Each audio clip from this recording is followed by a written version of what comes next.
बैठ गए और नंद बाबा से कहने लगे, बाबा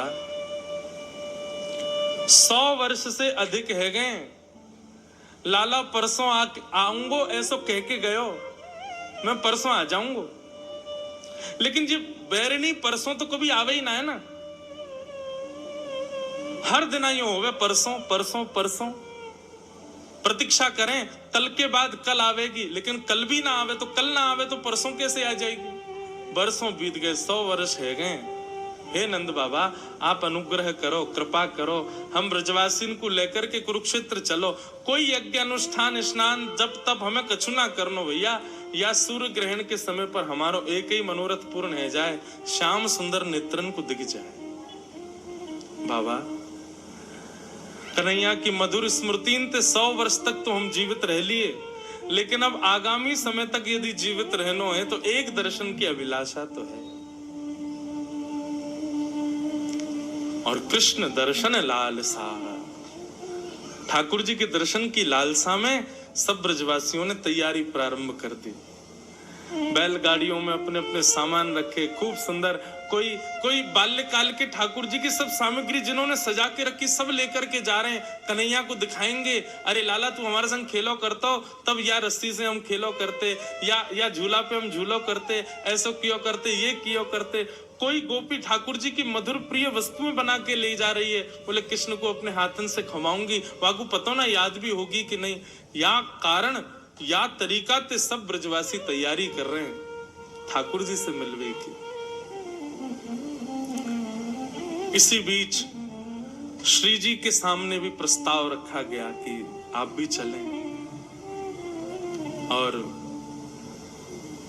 सब सखी सहचरी सबकी आज्ञा सो, सबके निवेदन सो हमारी किशोरी जी भी द्वारिका पधारी। पर पुनश्च कहें कृष्ण मिले इस भाव से नहीं, बस यही अनुभूति हो जाए कि जिस नगर में हमें उसी नगर में कन्हैया है, तो कहीं ना कहीं हवा जब बहेगी तो कन्हैया को स्पर्श करके हम तक आ जाएगी, बस यही में हमको संतोष है जाए। वो मिले ऐसी अभिलाषा भी नहीं है।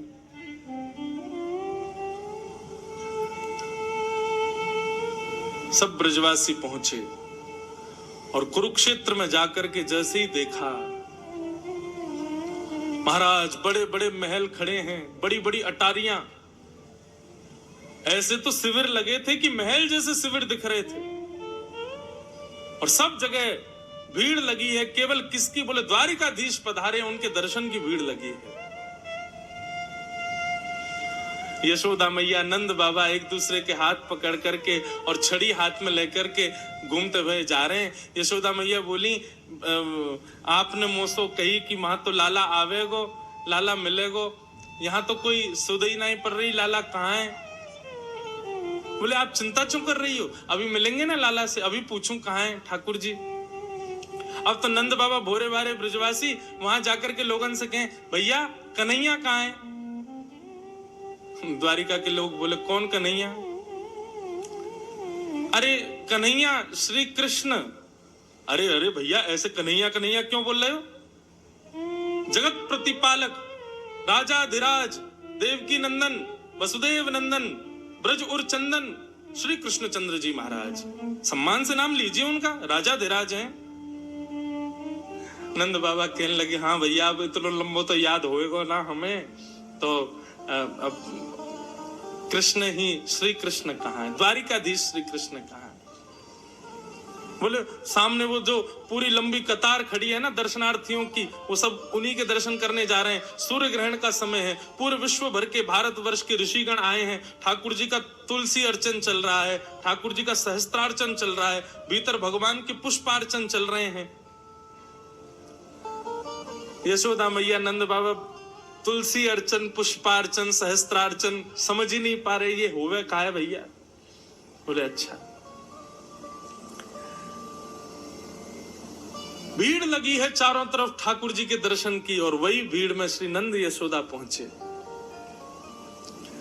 द्वारपालन से जाके कहें, भैया कन्हैया यहीं भीतर ही बैठो है। बोले श्री कृष्ण कन्हैया। बोले जी जी हाँ, वो द्वारिकाधीश जी यहीं विराज रहे हैं, हमें वाको दर्शन करने में मिल सके। द्वारपाल ने पूछी आपको परिचय?